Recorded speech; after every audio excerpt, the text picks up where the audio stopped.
இந்த வீடியோவில் ஈரோடுக்கு பக்கத்தில் இருக்கிற 3 முக்கிய கோவில்கள் பற்றி பார்க்க போகிறோம். முதல்ல திருச்செங்கோடு அர்த்தநாரீஸ்வரர் கோவில்.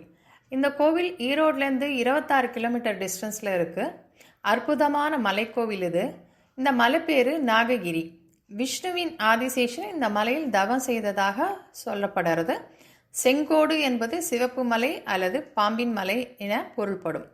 1600 படிகள் இருக்குது இந்த மலைக்கு. இதுக்கு ஏரியும் போகலாம், இல்லை வாகனங்களில் மேல் வரைக்குமே போகலாம். இங்குள்ள மலை மேல் இருக்கும் மூலவர் அர்த்தநாரீஸ்வரர். ஒரு பாதி சிவபெருமானும் மறுபாதி பார்வதியுமாக காட்சியளிக்கிறார். இது ஆணும் பெண்ணும் சமம் என்பதற்கான ஆன்மீக சின்னம். கோவிலின் சிற்பக்கலைகள் எல்லாம் அற்புதமாக இருக்குது. ஒரே கல்லிலான பல சிற்பங்களை கோவில் மண்டபம் சுற்றிலும் பார்க்கலாம். குடும்ப ஒற்றுமைக்கு நம்பிக்கையான கோவில் இது. இரண்டாவது சங்கமேஸ்வரர் கோவில். இந்த கோவில் ஈரோடு ரயில்வே ஸ்டேஷன்லேருந்து 15 கிலோமீட்டர் டிஸ்டன்ஸில் இருக்குது.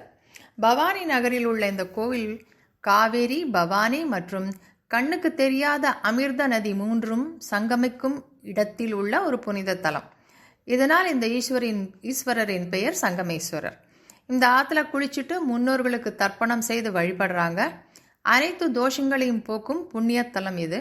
தென்னகத்து காசி என்று அழைக்கப்படும் இடம். மூணாவதாக நம்ம பார்க்க போகிறது நட்டாற்றீஸ்வரர் கோவில். இது ஈரோட்லேருந்து 15 கிலோமீட்டர் டிஸ்டன்ஸில் இருக்குது. இந்த கோவிலின் சிறப்பான அம்சம் என்னன்னு கேட்டிங்கன்னா, இந்த கோவில் காவிரி ஆற்றுக்கு நடுவில் அமைஞ்சிருக்கு. அகத்தியர் முனிவர் மணலாலே உருவாக்கி வழிபட்டு வந்த இடம்னு இதை சொல்கிறாங்க. இந்த கோவிலில் விநாயகர், முருகர் சுவாமி தரிசனம் பண்ணிட்டு கீழே அம்பாள் தரிசனம் பண்ணாக்கா ஓம்னு வடிவத்தில் முடியும் அப்படிங்கிறாங்க. இங்கே வர முன்னெல்லாம் படகு மட்டும் மூலம்தான் வர முடியும். ஆனால் இப்போது நல்ல ஒரு பிரிட்ஜு போட்டுட்டாங்க. சுலபமாக நம்ம வாகனத்திலேயே வரலாம். ஐலண்டுக்கு நடுவில் இருக்கிற அற்புதமான கோவில் இது.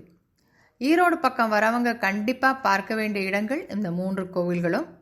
வீடியோவை லைக் பண்ணுங்கள், சப்ஸ்கிரைப் பண்ணுங்கள். நன்றி.